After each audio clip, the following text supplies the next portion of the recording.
Generasi pertama. Generasi pertama pada tahun 1940 sampai 1956. Komputer pada generasi ini berukuran sangat besar dan menggunakan tabung vakum sebagai komponen utama. Contoh komputer pada generasi ini adalah ENIAC, Electronic Numerical Integrator dan Computer, dan UNIVAC, Universal Automatic Computer. Bahasa pemrograman yang digunakan adalah bahasa mesin, yang sangat sulit dipahami oleh manusia. Komputer generasi pertama sangat mahal, boros listrik, dan menghasilkan banyak panas. Generasi pertama dimulai ketika komputer digunakan dalam akademi dan militer, seperti komputer Atanasoff Berry dibuat pada tahun 1937 untuk menyelesaikan sistem persamaan linear, dan komputer Colossus untuk memecahkan kode rahasia Jerman Nazi. Kemudian ENIAC yang dibangun pada tahun 1946 menjadi komputer pertama untuk tujuan umum. Ketika komputernya dinyalakan untuk pertama kali, Philadelphia mengalami mati listrik. Kemudian generasi ini menggunakan tabung vakum untuk menyimpan data dan ukurannya memakan satu ruangan. Generasi kedua, tahun 1956 sampai 1963. Transistor menggantikan tabung vakum, membuat komputer menjadi lebih kecil, lebih cepat, lebih murah, dan lebih hemat energi. Bahasa pemrograman tingkat tinggi mulai dikembangkan, seperti Fortran dan COBOL. Penggunaan memori inti magnetik juga mulai diperkenalkan.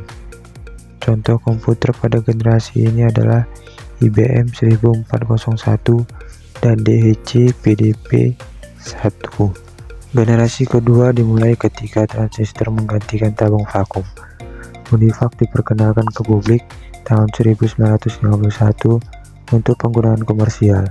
Kemudian pada tahun 1953, IBM memulai bisnis komputernya dengan merilis IBM 650 dan IBM 700. Berbagai bahasa pemrograman mulai dikembangkan dan komputer mulai memiliki memori dan sistem operasi. Generasi ketiga, atau Integrated Circuit. IC atau Integrated Circuit atau chip menggabungkan banyak komponen elektronik ke dalam satu sirkuit terpadu. Komputer menjadi jauh lebih kecil, lebih cepat, lebih murah, dan lebih andal. Sistem operasi mulai dikembangkan untuk mengolah sumber daya komputer. Contoh komputer pada generasi ini adalah IBM System 360 dan UNIVAC 1108. Generasi ketiga dimulai ketika teknologi transistor meningkat menjadi sirkuit terpadu. Komputer mini adalah inovasi yang signifikan dalam generasi ini dan mempengaruhi generasi komputer selanjutnya. NASA menggunakan komputer generasi ini untuk melancarkan program Apollo, seperti komputer bimbingan Apollo untuk mempermudah kendali Apollo, Command Service, atau modul. Digital Equipment Corporation menjadi perusahaan komputer nomor 2 di belakang IBM dengan komputer PDP dan faxnya. Komputer ini membawa ke pengembangan sistem operasi yang berpengaruh dan unik.